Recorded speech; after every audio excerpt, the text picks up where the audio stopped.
masters called Don. Whoa. All right? Mm-hmm. And in the books, he has to find Goggle Land. Is this Google? I don't know.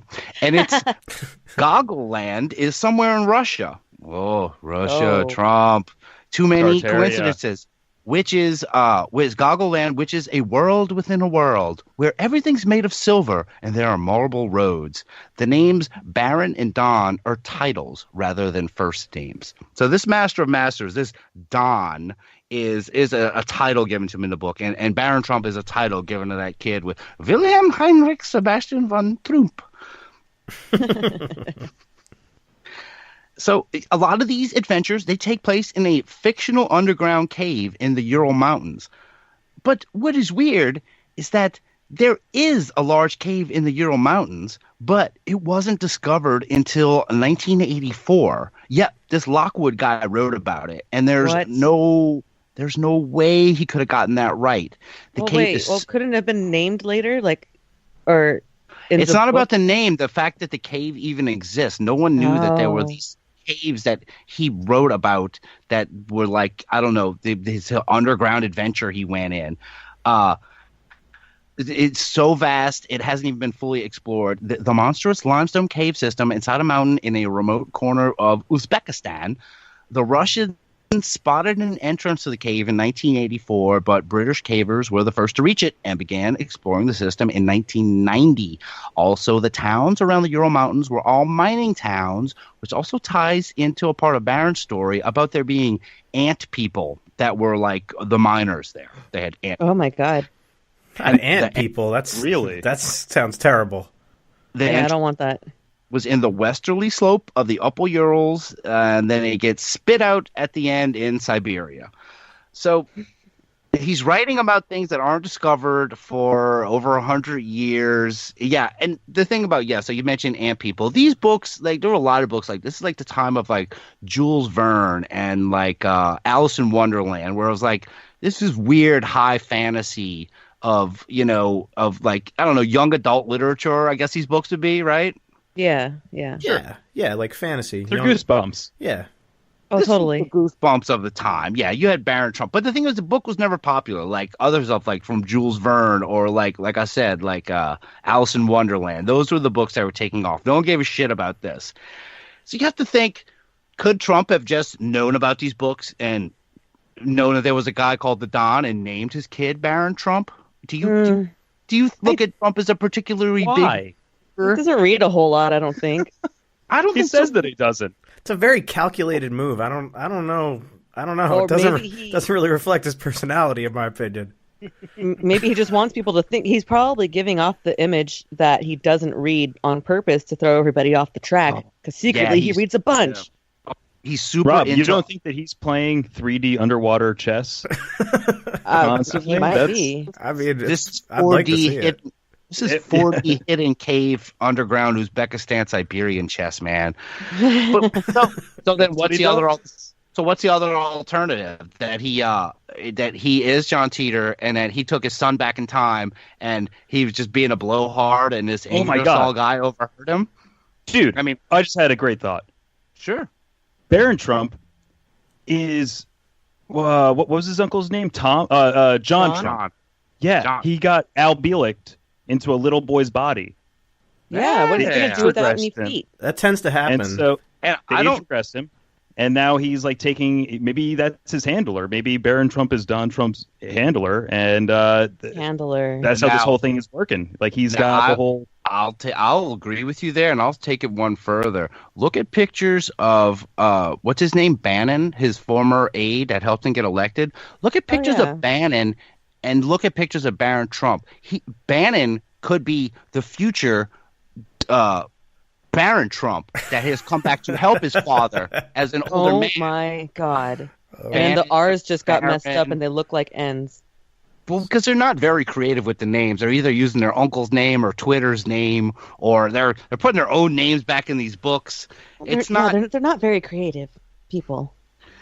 And so, but yeah, maybe he is this Bannon guy. And what do we really know about Baron Trump? I mean, he's a young guy, young kid now, adolescent. Let's learn a little more about Baron Trump from his father, Donald Trump. And this is from a debate. So we have to get very, very tough on cyber and cyber warfare. It is a huge problem. I have a son. He's 10 years old. He has computers. He is so good with these computers. It's unbelievable. The security aspect of cyber is very, very tough. And maybe it's hardly doable. But I will say we are not doing the job we should be doing. But that's true throughout our whole governmental society. We have so many things that we have to do better, Lester, and certainly cyber is one of them. Yeah. So he needs to cyber better? So but Barron is apparently good with the cyber, and I'm going to ask for soundboard clip 1, please, Rob. Let's hear it. He has computers. He is so good with these computers. It's unbelievable. It's unbelievable. Unbelievable. It's unbelievable, man. It is. Trump just said it himself.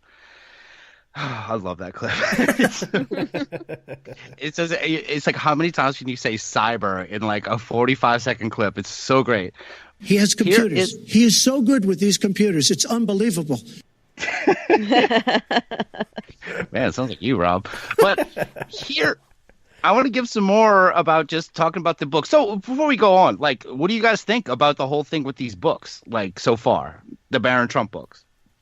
So far, it's intriguing, the idea that there's all these coincidences and similarities, and because of all of this, like all these similarities, I'm getting confused real quick. Yeah, it's all starting to make sense, to be honest.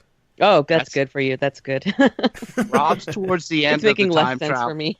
Yeah, Rob's at the end of the time travel movie. Dre's in the middle, where we're still like, wait, what? Who's that guy? Is that his dad, or is that him coming back to hug himself? It's fucking confusing.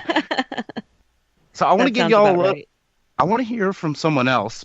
Here is some commentary about these Barron Trump books from a former guest of the Unbelievable Podcast. Can you guys guess who this is going to be? A former guest. A former guest. No, I'm coming up blank. Maybe my mind got erased by a time traveler. All right. Well, if you can't, you guys can't even guess. Play the clip. It's great. But I was just skimming through this book. Some people have highlighted certain passages that have definite occult overtones. We're talking about sort of a fantasy work. We're talking about something that is definitely occult in nature. To the point at which, actually, just based on the short amount that I read, I would class it maybe with something like the Edda Dorfa, or even the antediluvian world, sort of this fantastical voyage sort of general thing that you find around that period. It's actually, for the period, that would be fairly standard in that style of literature. And you're talking like, Gulliver's Travels, sort of weird stuff, actually. In general, sort of young adult. Adults, you'd read it and it'd be fun to read as an entertainment piece. But it's like Vreel, The Power of the Coming Race that I just got done with. Now, it's basically the same style of thing. It influences things. Look at the number of connections here to it's openly talking about Trump, specifically little Barron Trump. What's Trump's youngest son's name? And all of his weird adventures with his dog and stuff. Somebody was pointing out Mike Pence has a dog that looks exactly like that, and they thought that was freaky. When this sort of thing happens, here's the thing. You have to look at connections between different things in order to practice the occult. You have to look at synchronicity, or you can say concordance, or whatever term you'd like to use for it. When two things overlap, especially over a span of time in different fields, here you've got a fictional work, is written for like young adults, little kids and stuff. And it's mentioning a bunch of things that have modern relevance within a fairly short span of modern time. Has nothing to do with the same genre of awareness, because, of course, we're talking about a modern social and political situation that couldn't have been directly foreseen by someone living at the end of the 19th century. You said it. Well, what's his name, guys? Stexenhammer. Stexenhammer, yes. That was Styx Hexenhammer 666. Hexenhammer, yeah. Wow, good job, Jude. Yeah, thank you, Jude. I think his friend. I know that he doesn't wear an undershirt. He just wears like a leather vest. Sometimes, yes. Sometimes a camisole. Yep. He's still out there, guys. He's still at it. Even though his video's a little older. But that was him commentating on the book. And wow, just dropping some references that in one ear, out of the other. Like, okay, thanks, Styx Hexenhammer. That man can talk. He can talk. He can. Totally. And he's got a huge following. But I just wanted to put, there are a lot of videos are getting shared around about this, and there's a lot of these YouTube guys commenting on him. Most of them are really boring. That's why you're not going to hear him here. The only reason I'm picking sticks is because, hey, he was kind of part of the show. You remember they did the whole Pepe the Frog and all that. Yes. Election That's what episode it was. Okay. Yes, the controversial Pepe episode, which actually wasn't controversial at all.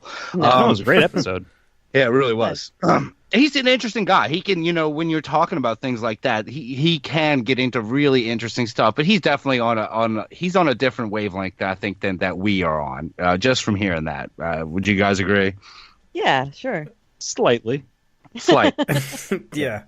I think our interest as far as unbelievers and this guy's crowd, we're definitely adjacent, but we are definitely on we're not converging tracks. We're probably going different directions with things.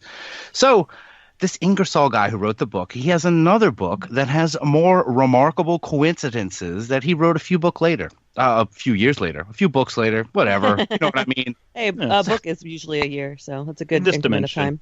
Yeah. Don't tell George R. R. Martin that. He's just writing down what he's watching on TV at this point. Speaking of which, we're recording before Game of Thrones tonight. Okay. Oh yeah. And so Ingersoll wrote another book, and it was called 1900 or The Last President in 1896. This is when you could have an or title. You can't decide. You can slap both of them on. 1900 or The Last President. I like to put a slash, but that's just me. Yeah, or verses. Colon. Yeah, I'm a fan of a colon. Oh, I bet you are. We had colons back then. Damn. So, but this is an underdog that ran for president, and no one believed he would win. But he did. Oh, and this last president, he lived on Fifth Avenue in New York City. And Trump Tower is actually at Fifth Avenue. Oh, I know. Oh, my God. And there were riots and protests all over the land as a result of his victory.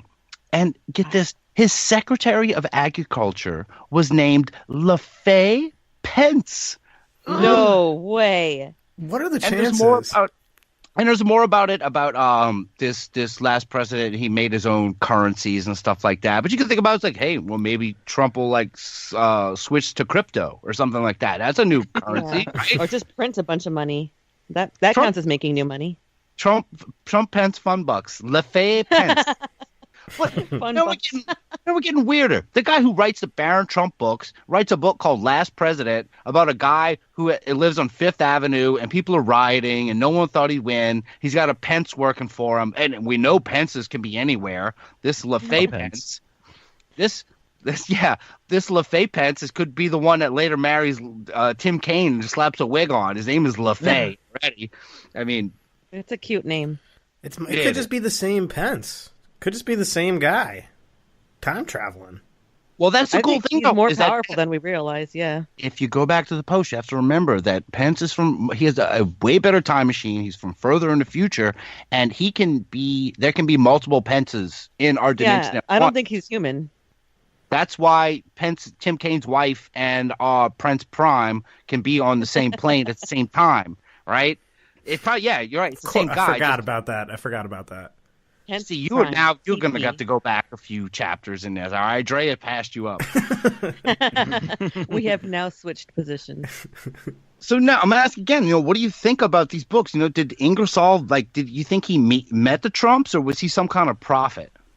Prophet, definitely. A prophet for profit, maybe. Wow. Yeah, but he didn't. When was that again? The Last President book was in 1896. Wow. Okay.